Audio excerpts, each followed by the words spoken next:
Vamos lá, aos colegas que estejam online, sejam muito bem-vindos. Desculpa pelo atraso, a gente passou aí por um...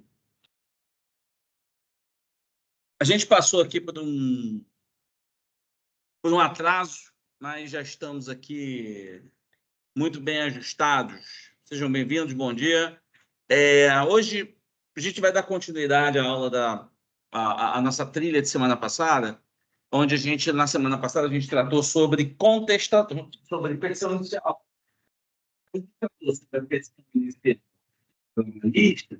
E aí agora a gente entra efetivamente no tema contestação. Tema absolutamente relevante, tema importante, tá? Contestação é uma peça de resposta que é feito pelo demandado de uma ação judicial. E a contestação trabalhista, ela tem umas particularidades interessantes e sempre é uma peça que traz muita... É uma peça que traz muita controvérsia. Bom, vamos lá. Vamos lá.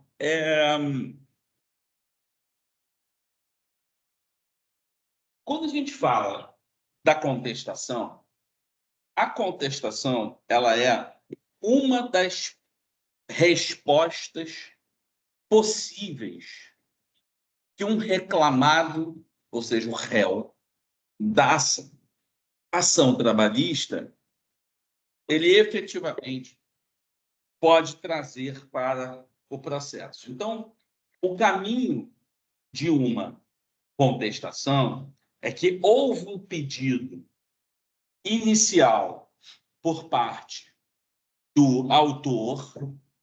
Então, o autor da ação, ele efetivamente fez um pedido inicial, né? Demandou inicialmente. Ele demandou algo em juízo.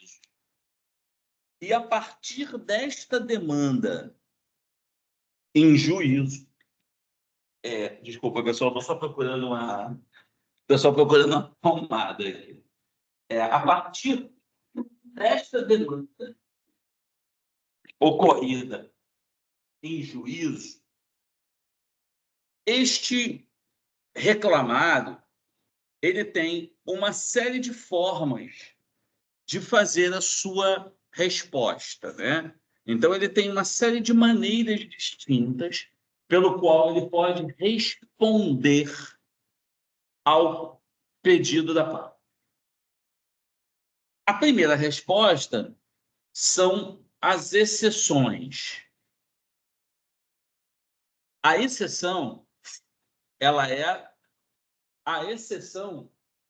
uma resposta tipicamente processual. Eu não vou tratar numa exceção de nenhuma matéria relativa ao processo, nenhuma matéria de fato ou de prova. Então, eu não vou discutir numa exceção horas extras, 13º, adicional noturno. O que eu vou discutir numa exceção é a matéria processual, e mais precisamente, dois tipos de matérias processuais. Ou as exceções, elas podem ser exceções dilatórias, ou seja, que dilatam o processo, que não acabam com o processo, mas elas atrasam o curso do processo. Ou essas exceções, elas podem ser exceções peremptórias. Essas, sim, exceções que extinguem o curso do processo. As exceções dilatórias, essas que atrasam o curso do processo,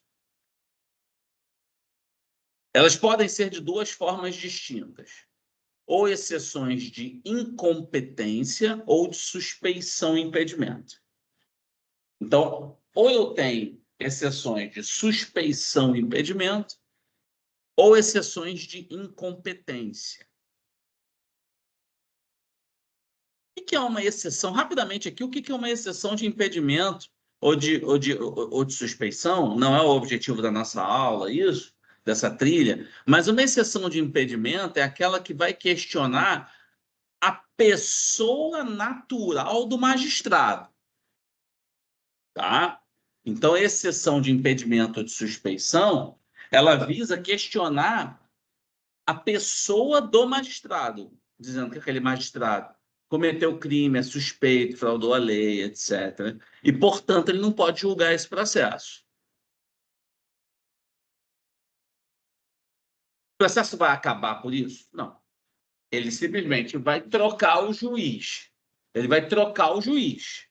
Tá? E aí, trocando o juiz, o processo vai sofrer um atraso, por isso que se chama de exceção dilatória, e ao ser essa exceção dilatória que vai trocar o juiz, o processo vai ter o seu curso atrasado, mas ele vai até o final. Então, na exceção de impedimento e suspeição, simplesmente você dilata o curso do processo.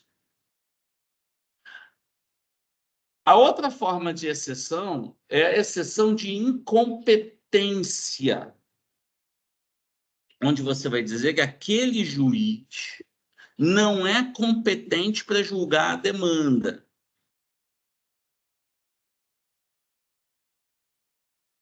E aí, quando a gente está falando desta exceção de incompetência, existem várias formas de exceção existem várias formas de incompetência, mas a gente está falando especificamente da exceção de incompetência territorial.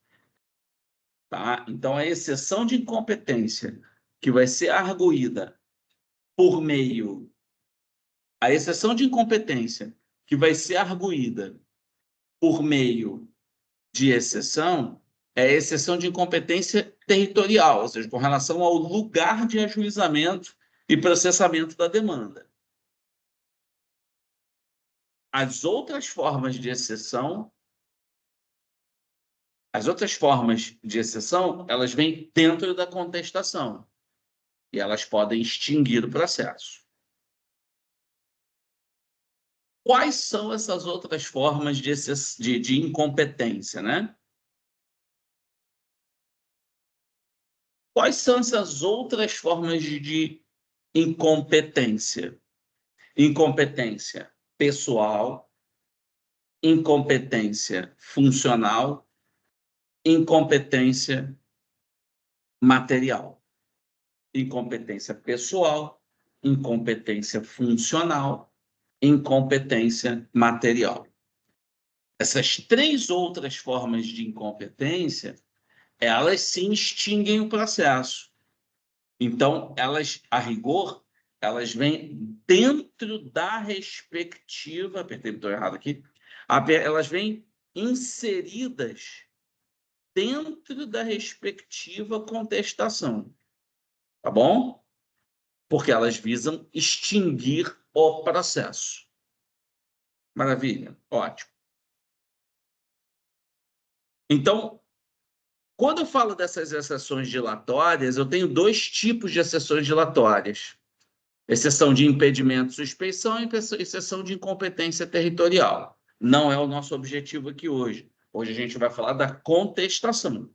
Nosso objetivo é a contestação que vai, como resposta processual, essa contestação, efetivamente, ela vai bater de frente com as pretensões iniciais do autor da ação. Ok, isso aí? Ela vai contestar essas pretensões iniciais.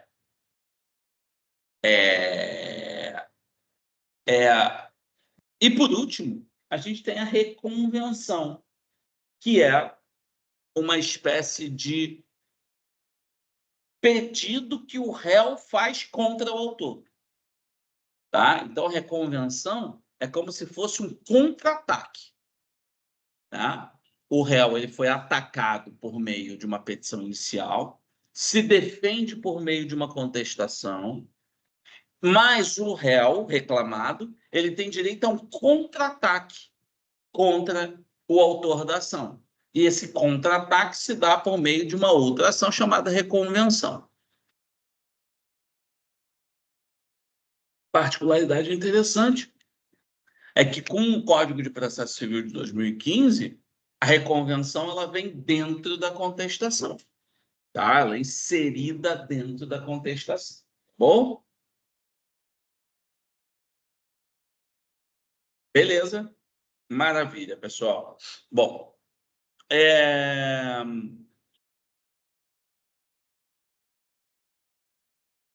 vamos lá.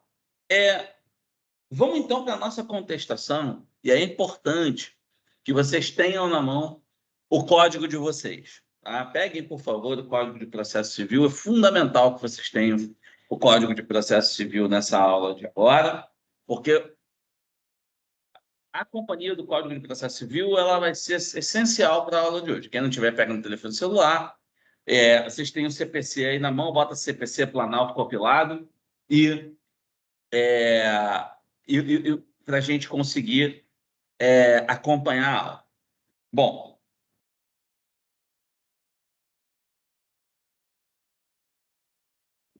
quando a gente fala de contestação, tá? 3 princípios são fundamentais para a gente entender a contestação.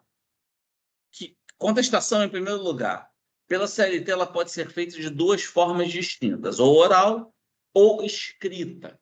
Tá? Ambos estão previstos lá no artigo 847 da CLT. E a oral é a primeira forma prevista na CLT. A CLT começa pensando nessa forma oral, considerando que lá em 1943 a forma do processo era muito simples e tal, e o reclamado réu podia se defender oralmente. Mas a gente sabe que o direito do trabalho vai ficando mais complexo, o processo do trabalho ele vai ficando ainda mais complexo, e aí, quando isso acontece, passa a haver a necessidade das contestações escritas. E no passado, essas contestações escritas, elas eram feitas com base no Código de Processo Civil, com previsão no Código de Processo Civil. Hoje, pós-reforma trabalhista, a gente já tem previsão específica na CLT. Então, se você pega lá o 847, parágrafo único da CLT, ele diz que a contestação pode ser escrita. Bom, 3 princípios são fundamentais para a contestação. Tá? 3 princípios são fundamentais para a contestação. Princípio da concentração. Primeiro deles. Princípio da concentração. Princípio da eventualidade. Princípio da concentração. Princípio da eventualidade. Princípio da contestação específica. Ou princípio da concentração. Não, desculpa. Ou princípio da especificidade. Tá? Princípio da concentração, princípio da eventualidade, princípio da contestação específica ou da especificidade. Tá? Bom, esses 3 princípios eles andam em conjunto quando a gente fala da contestação, em especial da contestação escrita, bom? Especialmente da contestação em sua forma escrita, repetindo com previsão legal no artigo 847, parágrafo da CLT. Tá bom? Então vamos lá. Pega aí o Código de Processo Civil, no artigo 336, que fala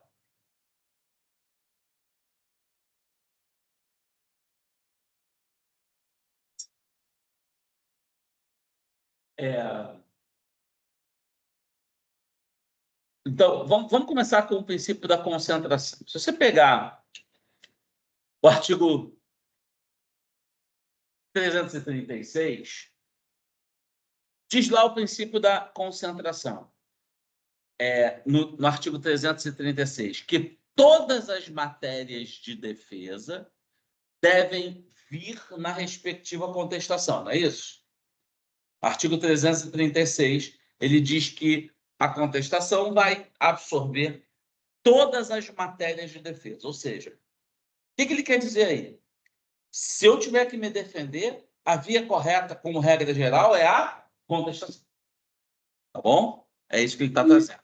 Então, todas as matérias de mérito ou matérias processuais, elas efetivamente têm que vir concentradas, por isso o princípio da concentração, elas devem vir concentradas dentro da respectiva contestação. Isso o princípio da concentração. Tá? Agora, quando o autor de uma petição ele traz para você uma série de matérias, né? Diferença de salário, horas extras, não sei o quê, adicional noturno. E você enxerga que não somente ele não tem direito à matéria do mérito, mas também há problemas ali na forma pelo qual ele usou, na forma pelo qual ele usou efetivamente para fazer o pedido. E aí ele não traz documentos de forma correta, ele não traz nem documentos de forma correta, ele também não traz documentos ou provas no prazo específico, etc. Quando isso acontece, eu não posso, como reclamado, sair jogando tudo dentro da minha contestação sem ordem. A lei, no artigo 337 do Código de Processo Civil, impõe necessariamente uma ordem de apresentação das tais matérias em resposta. Tá bom? Então, ele apresenta uma ordem específica, tá?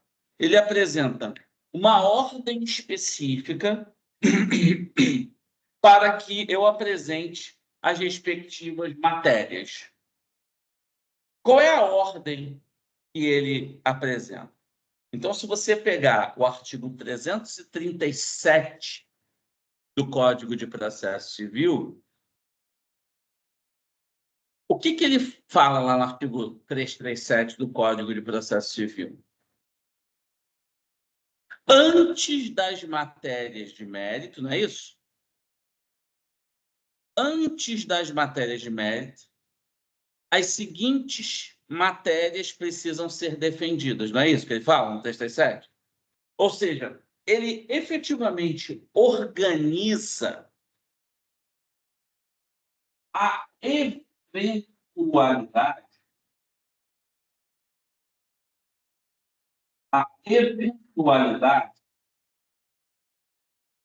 em dois tipos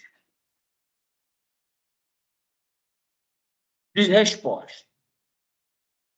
Primeiro, sempre haverá de se fazer as chamadas defesas processuais. Então, em primeiro lugar, sempre serão feitas as chamadas defesas processuais. Depois de fazer as defesas processuais, é que a parte vai se preocupar com as chamadas defesas de mérito. Tá? Somente depois das chamadas defesas processuais é que efetivamente vai se proceder, ou vão se proceder, às chamadas defesas de mérito. Então, em primeiro lugar, o reclamado ele vai ter que apresentar resposta com relação a todas essas matérias que estão no inciso do artigo 337. Então, todas as matérias que estejam nos incisos do artigo 337, elas necessariamente serão objeto das defesas processuais. E aí, repara que o artigo 337 do Código de Processo Civil, ele traz uma série de matérias, uma a uma. Você, como reclamado, como réu da ação, você tem que verificar se o autor da ação não incidiu em alguma delas. E aí você tem todas as defesas processuais. E por que o nome do princípio ele se chama de princípio da eventualidade? Por que o princípio se chama de princípio da eventualidade? Porque na eventualidade do juiz não analisar as defesas processuais, só aí que ele vai analisar as defesas de mérito. Por isso que o nome do princípio é chamado de princípio da eventualidade, tá? Porque primeiro apresenta as defesas processuais e na eventualidade do juiz não admitir as suas defesas processuais, só aí é que efetivamente se procedem às defesas de mérito. São as defesas de natureza processual, tá? Quais são as efetivas defesas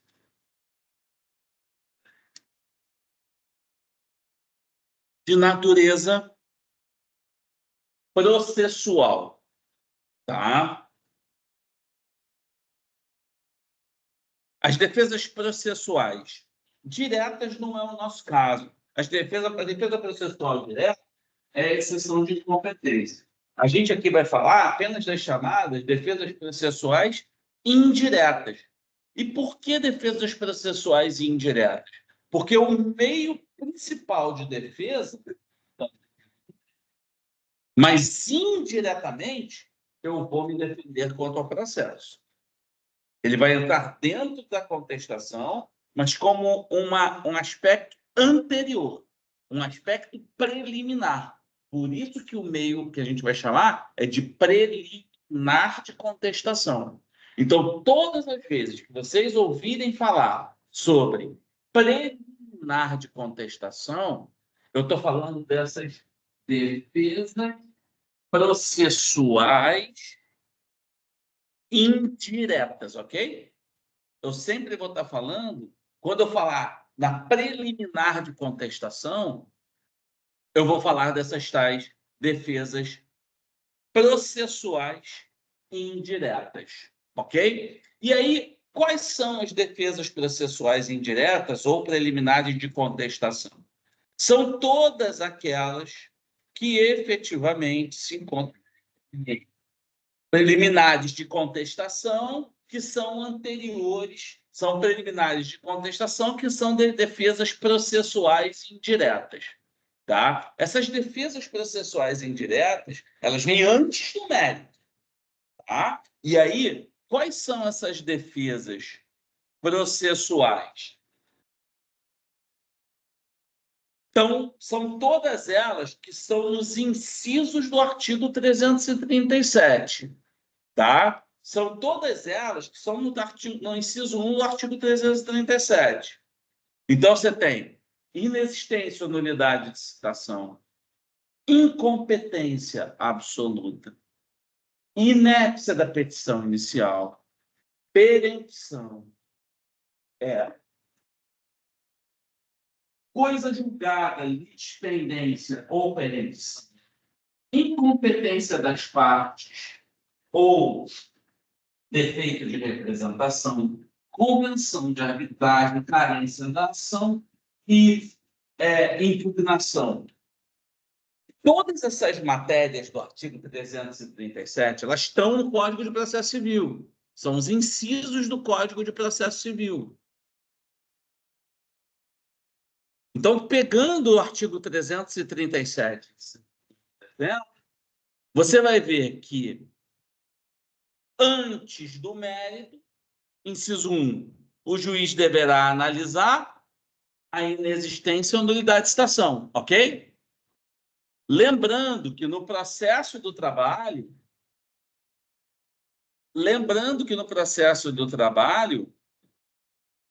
a gente não tem, a rigor, citação. No processo do trabalho, a gente não tem citação a rigor. No processo do trabalho, o que a gente tem é uma notificação inicial postal, e essa notificação inicial feita por via postal, essa notificação inicial por meio postal,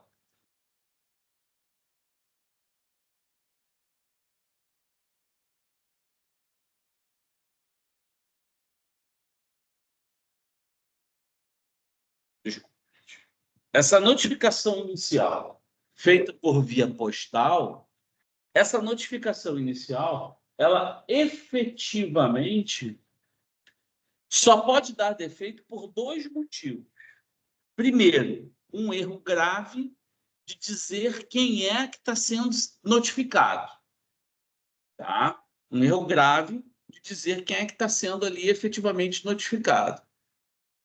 E segundo, errou o endereço.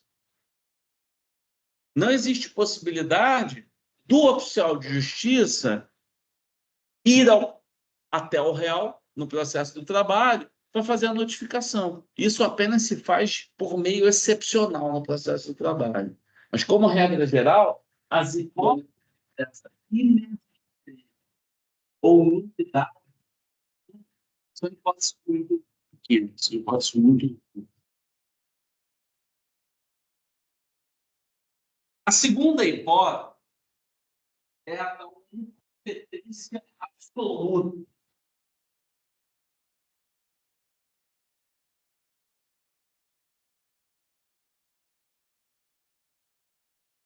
Quais são as hipóteses de incompetência absoluta do juízo, né? São incompetência por pessoa, ou seja, incompetência pessoal, incompetência funcional e incompetência por matéria material. Ou seja, quando eu entendo que aquele juiz é incompetente, porque ele não pode julgar aquela demanda em razão da pessoa que está litigando, eu questiono essa incompetência não por via de exceção, mas por via de contestação. Dentro da contestação. A mesma coisa vai acontecer se, por exemplo, eu ajuizei a ação na instância incorreta. Então, no processo do trabalho, a gente tem os chamados dissídios coletivos, que a lei diz que a competência originária é do tribunal. Esse é o juízo no juízo de primeiro grau, obviamente, que é incompetente. E aí é o réu, eu vou ter que questionar isso por meio de uma contestação. E a outra é por matéria, que é a tal da incompetência material. Vou dar o exemplo do caso de ontem. Foi o caso que chocou, dois casos ontem chocaram no Brasil. Né? Um deles foi o caso que os trabalhadores estavam sendo pagos com cocaína e pedra de crack. Tá? E me parece que o inquérito ele vai iniciar dizendo que é um trabalho em condições análogas à escravidão. Se, por acaso, alguém ajuizar essa ação na Justiça do Trabalho, vai haver uma incompetência de matéria, porque, na verdade, esses crimes de organização do trabalho e o crime de condição análoga à redução de escravo, ele, pela Constituição, por definição constitucional, eles são de competência da Justiça Federal, e não da Justiça Federal, e não da Justiça do Trabalho. E aí você vai ter um problema de matéria envolvida aí. A competência não é da Justiça do Trabalho, ela vai ser remetida para a Justiça Comum Federal. Ok? Então, quando você tem a incompetência absoluta, você necessariamente está tratando dessas três matérias aqui. Ou ela é uma competência pessoal, ou ela é uma incompetência funcional, ou ela é uma incompetência material. A terceira hipótese são as hipóteses de inépcia da questão social. Tá? A terceira hipótese é a inépcia da petição inicial. Inépcia da petição inicial.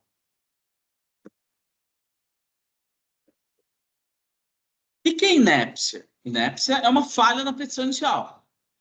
A tua petição inicial ela tem vícios. Tá? A inépcia ela representa a existência de vícios, de falhas na sua petição inicial, que precisam ser corrigidos.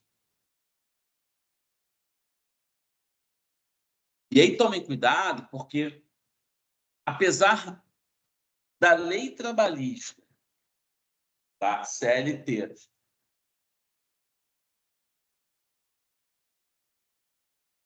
em alguns momentos dizer que a falta de certos elementos vai levar à extinção sem resolução do mérito, absolutamente necessário observar a súmula 263 do TST. A súmula 263 do TST. O que diz a súmula 263 do TST? Havendo algum tipo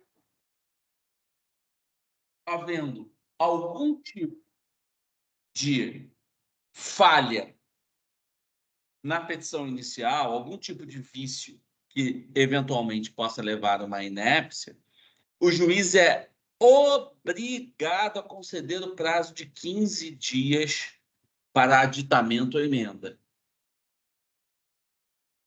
Se a parte não cumprir, extingue. Mas o juiz não pode reconhecer que há uma inépcia e extinguir de plano. Ele necessariamente deve obrigatoriamente abrir prazo, e ao abrir prazo, aí sim é que a parte corrige ou não corrige, corrigindo automaticamente, ao corrigir, a parte, ela automaticamente, a ação segue, não corrigindo, extingue. Então, a previsão da súmula 263 é absolutamente necessária. Ok? Quarta hipótese, que inclusive está no 337, é a perempção. Perempção. Perempção. Perempção é a perda do direito de ação, não é verdade? Perempção é a perda do direito de ação. Não confundam perempção e prescrição. É absolutamente necessário que vocês tenham esse conceito rigorosamente distinto na cabeça de vocês. E que, na verdade, um não tem nada a ver com o outro. A prescrição é a perda da pretensão. A prescrição é a perda da pretensão. Em outras palavras, em uma prescrição, eu, parte, tive o meu direito lesado, e ao ter o meu direito lesado, eu tenho o dever de pedir a reparação, não é verdade? Então, eu tive o meu direito lesado porque eu não recebi horas extraordinárias, eu não recebi o meu salário, etc. Mas eu tenho o meu direito lesado, e ao ter o meu direito lesado, a contrarresposta automaticamente é que a outra parte tenha que reparar o meu direito que foi lesado. Então, a lesão gera uma reparação.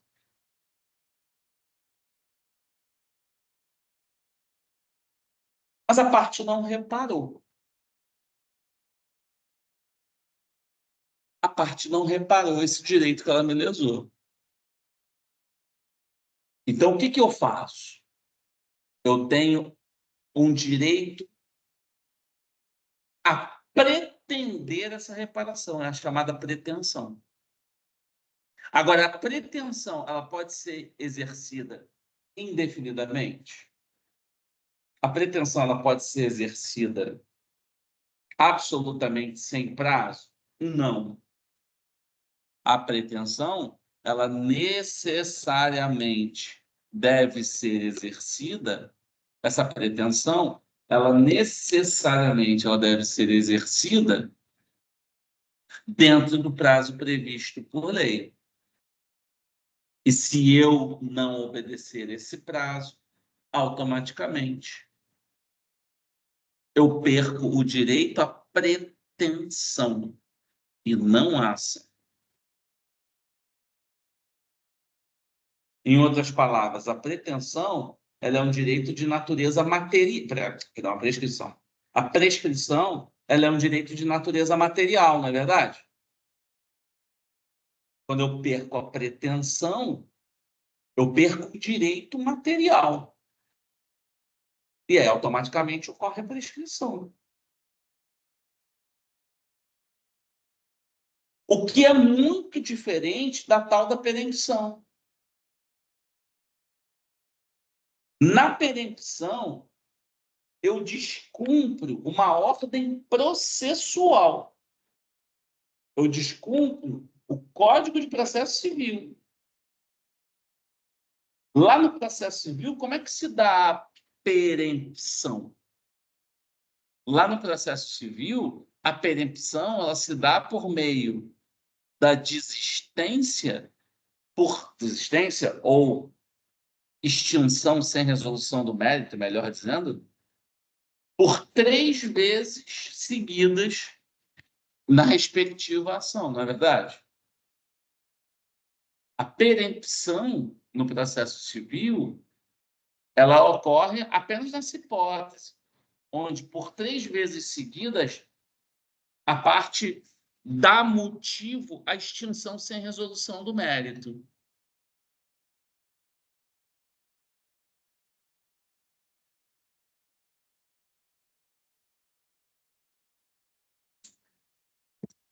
Por 3 vezes seguidas, se dá motivo à extinção sem resolução do mérito.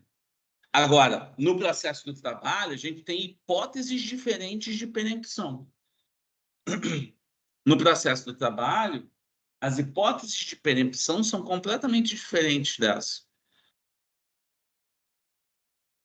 No processo do trabalho, a perempção ou ela se dá na hipótese do artigo 731 da CLT, ou ela se dá nesta hipótese do artigo 731 da CLT, quando a parte não comparece ao juízo no prazo de 5 dias depois do ajuizamento de uma reclamação trabalhista verbal. Então, numa reclamação trabalhista verbal, a ação é ajuizada e a parte tem que comparecer 5 dias depois. E ela não comparece. ocorre a chamada perempção. Ou seja, perde-se o direito de ação processual. Ou, artigo 732, quando a parte ela falta 2 vezes a audiência. Quando o autor da ação ele falta, ele é ausente de forma injustificada a 2 vezes a respectiva audiência. E quando ele fica ausente por 2 oportunidades da audiência, quando ele fica ausente em 2 oportunidades a respectiva audiência, automaticamente ocorre a perempção e a perda do direito de ação. Mas são faltas injustificadas. Então, a perempção trabalhista ela tem hipóteses diferentes da perempção no processo civil. E aí fecha com a seguinte pergunta. Será que eu posso aplicar aquela perempção do processo civil no processo do trabalho? Posicionamento predominante. Não. Por quê? Porque o processo do trabalho tem regra própria de perempção, que é o 731 e 732. Tá? Que é justamente essa primeira hipótese da reclamação verbal do não comparecimento e a segunda hipótese do duplo comparecimento nas reclamações trabalhistas escritas.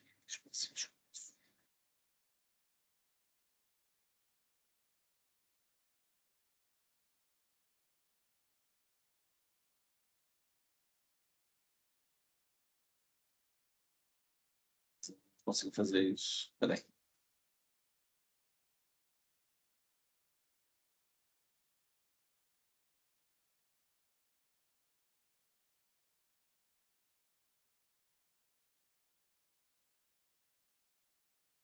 Bom, beleza.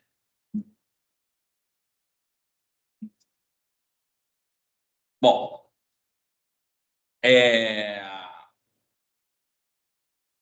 beleza.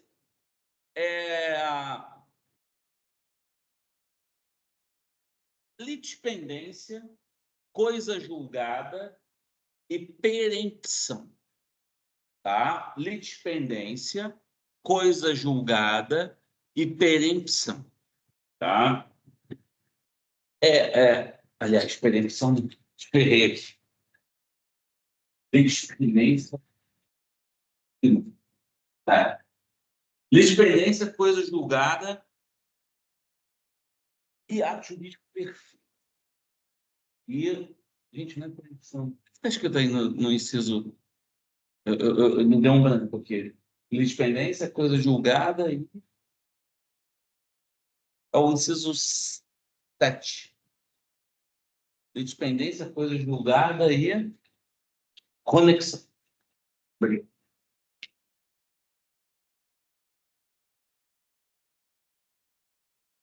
Litispendência, coisa julgada e conexão. Isso aí você já sabe, é igualzinho ao processo civil. A litispendência é a repropositura de ação em andamento, então vai extinguir o feito.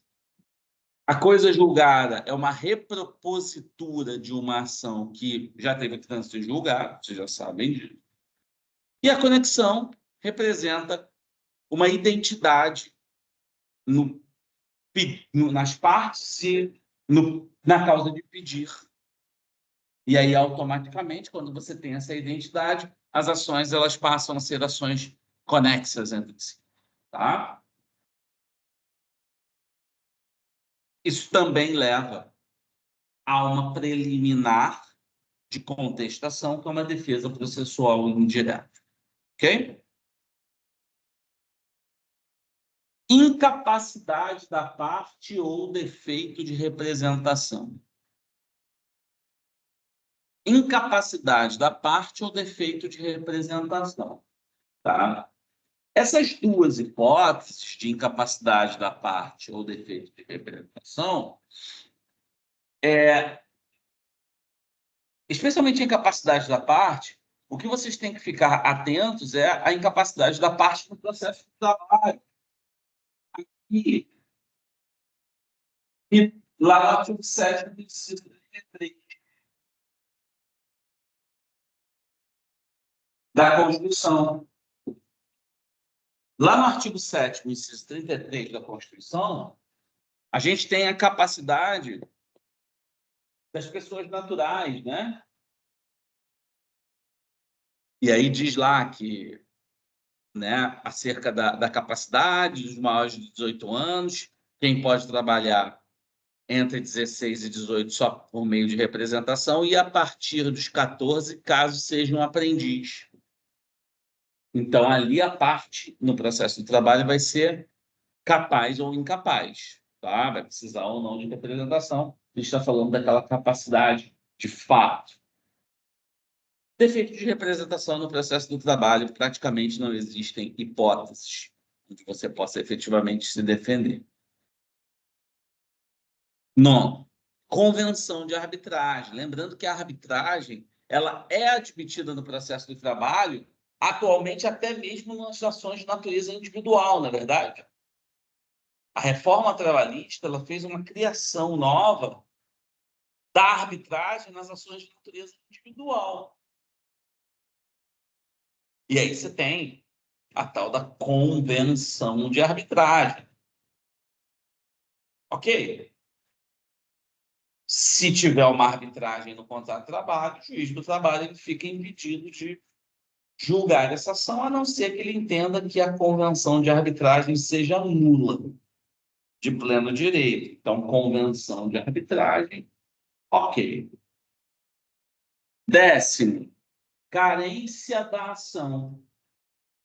O que é a carência da ação?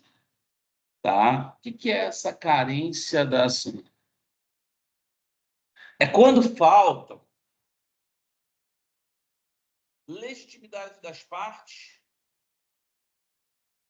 e o interesse de agir. Então, quando falta legitimidade das partes e o interesse de agir, ou seja, faltam as condições da ação, o autor da ação ele é carente do direito de ação. E, ao ser carente do direito de ação, a ação deve ser extinta sem resolução do mérito. Lembrando, vai ter que apresentar, o juiz vai ter que dar prazo para a parte se esclarecer. Se não se esclarecer, extingue o processo. Então, vai ter que verificar a eventual legitimidade ou interesse de agir nesse caso. E aí, não presente, o juiz vai extinguir o feito sem resolução do mérito por carência da ação. Então, a carência de ação ela também é uma preliminar de contestação. E, por último, a impugnação à justiça gratuita. A impugnação à justiça gratuita, ela também é feita. A impugnação à justiça gratuita, ela também é feita por meio de preliminar de contestação, ou seja, antes de discutir o mérito, eu vou discutir se a parte tem direito à gratuidade de justiça ou não. Então, todas essas matérias que estão sendo aí tratadas, que são as chamadas defesas indiretas processuais, todas essas matérias, elas devem ser questionadas pelo réu, pelo reclamado, antes de discutir o mérito, na ordem da eventualidade. Se o juiz não admitir nenhuma delas, só aí que você vai para as defesas de mérito. E aí as defesas de mérito, elas também têm uma ordem, que são as defesas indiretas. Tá? O que são essas defesas indiretas de mérito?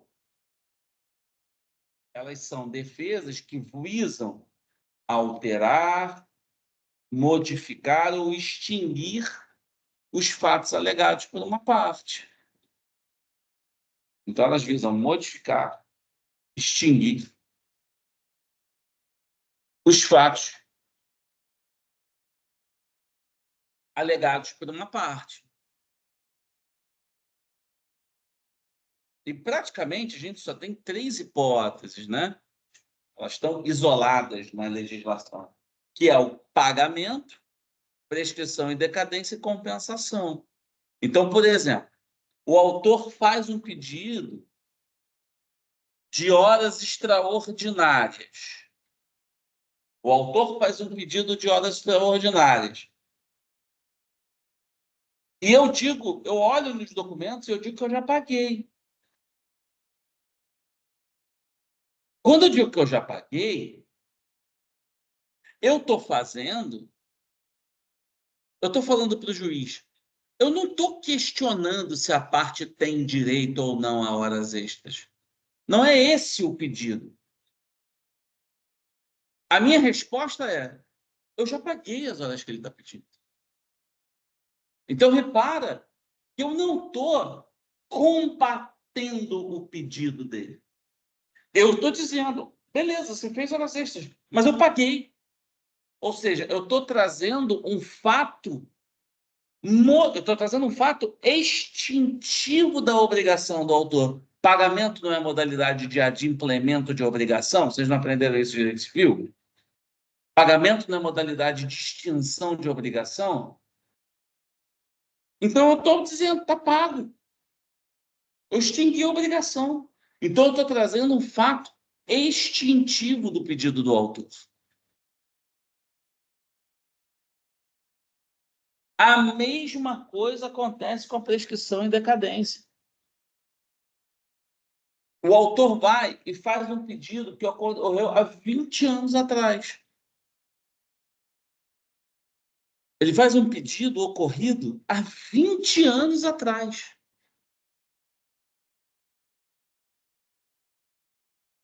E há 20 anos atrás, ele vem e faz esse pedido.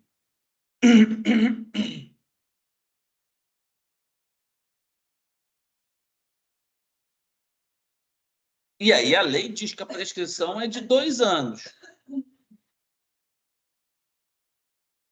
Quando eu alego, eu reclamado, alego que a prescrição desse pedido, eu não estou questionando o pedido dele, eu estou dizendo o lapso temporal que ele tinha para exercer a pretensão acabou. Então, o que eu estou alegando é um fato extintivo do pedido do autor. Ok? E a mesma coisa na compensação.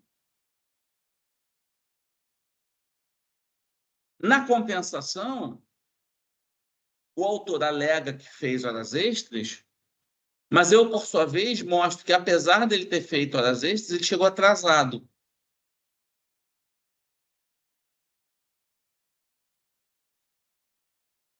Então, eu falo, excelência, modifica o pedido dele. Eu estou trazendo um fato modificativo. Porque quando ele pede as horas extras, dizendo que ele chegou, saiu mais tarde, 2 horas nesse dia, ele desconsiderou que ele também chegou atrasado 2 horas. Então, vamos compensar? Vamos modificar o pedido? Eu não estou questionando o fato dele fazer hora extra. Ele fez, mas como vamos compensar? Então, eu trago um pedido modificativo. Então, reparem que nas defesas de mérito indiretas, eu não combato diretamente o pedido. Eu trago fatores modificativos, impeditivos ou extintivos do direito do autor. E aí eu faço isso por meio de uma defesa indireta de mérito, cujo nome, cujo apelido genérico é de prejudicial de mérito. Então, o nome disso aqui é prejudicial de mérito. Que são fatores que vão prejudicar a análise do mérito direto. Ok?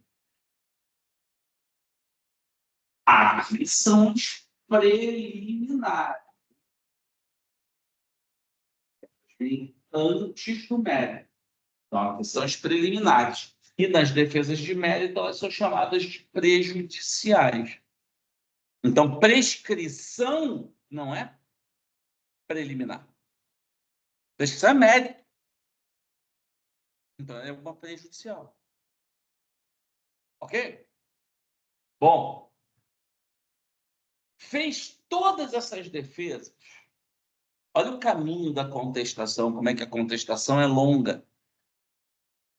Fez todas essas defesas, só aí que você vai para as chamadas defesas diretas. E aí você vai dizer que o autor não fez horas extras, não fez adicional noturno, não fez não sei o quê, não fez isso, não fez aquilo, não fez aquilo outro.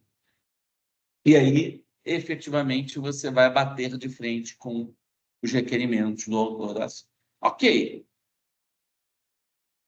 A contestação, sem qualquer margem de dúvida, ela é a mais complexa e aquela que dá mais trabalho de você fazer. Tá? A contestação é aquela que, disparado, é aquela que dá mais trabalho para você fazer. Tá? Porque você tem que reconhecer a existência de, primeiro, defesas de ordem processual, e aí você tem que abrir o código e verificar uma a uma se não estão incidindo lá na atuação. Se tiver, você vai ter que fazer a preliminar de contestação. E aí, depois de tudo visto, você tem que fazer as defesas de mérito. Primeiro indiretas e depois as diretas. Então, a contestação é uma peça que, além de dar muito trabalho, ela é muito trabalhosa, ela é muito detalhista. É meio que como se você estivesse fazendo uma escultura. E aí, recomendação. Quanto pior a petição inicial, maior vai ter a tua contestação. Você pode ter contestação de petição inicial de uma folha. Se essa petição estiver horrível, mais trabalho você vai ter para você fazer a tua contestação, porque você vai ter que contestar a peça inteira. Ok? Fechando, o último dos princípios é o princípio da contestação específica, que trata exclusivamente das matérias de mérito. No princípio da contestação específica, na contestação específica, que trata das matérias de mérito, caso o réu reclamado efetivamente não traga, caso esse reclamado ele efetivamente não traga, caso esse reclamado ele não conteste determinado pedido feito pelo autor, presumidamente será tido como verdadeiro. Então, haverá uma presunção da realidade do fato alegado pelo autor se eu não contestar. Eu tenho que contestar especificamente o processo. Não somente não posso contestar, como não posso fazer contestação genérica.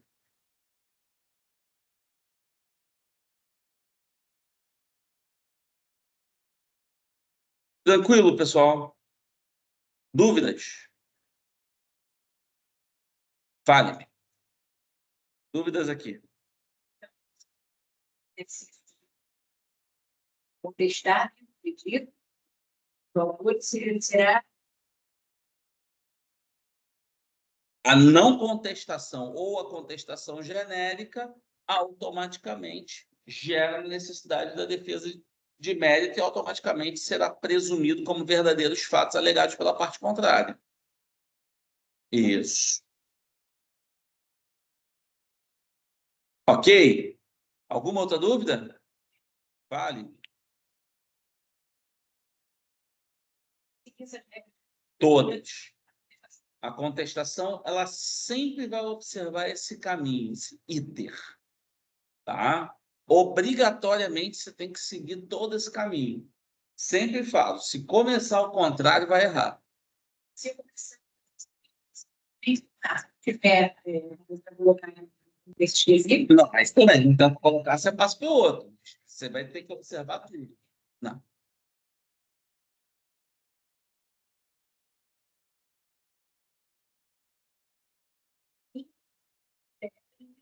Então, essa parte, artigo 7º, inciso 33 da Constituição. Isso, 33.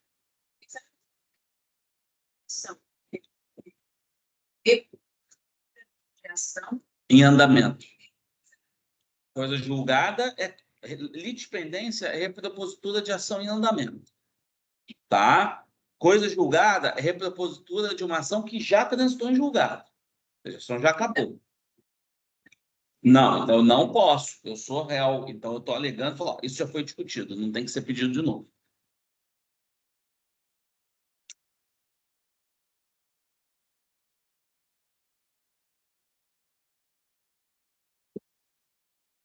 Prazo de 15 dias. Sempre. Prazos processuais trabalhistas sempre contados em dias úteis. Artigo 774 da CLT. Isso. O autor está fazendo um pedido que ele um dia já ajuizou uma ação, a ação já foi julgada, ele já ganhou, já perdeu. É coisa julgada. Não. Eu, como réu, tenho que alegar que tem coisa julgada, já acabou. Tá? Ou eu tenho que alegar, tem litispendência. Isso já está em julgamento perante tal juízo, em tal lugar.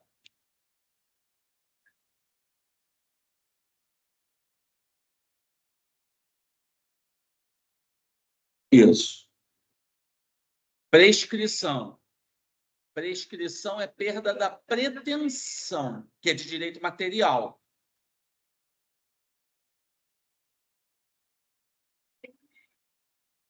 Isso. Automaticamente, quando a parte não repara o meu direito, quem violou meu direito não reparou, surge a meu favor a pretensão. E eu tenho um prazo para exercer essa pretensão. O que foi?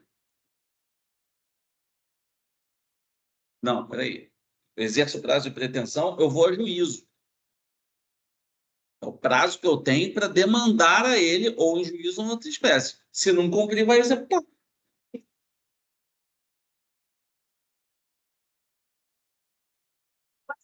Isso.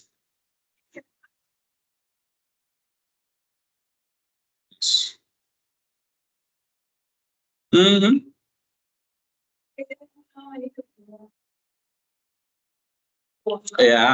Sim, execução separada. É isso.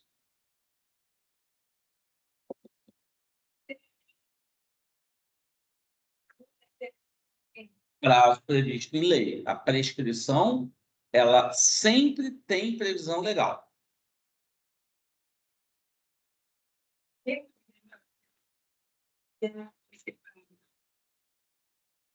Isso.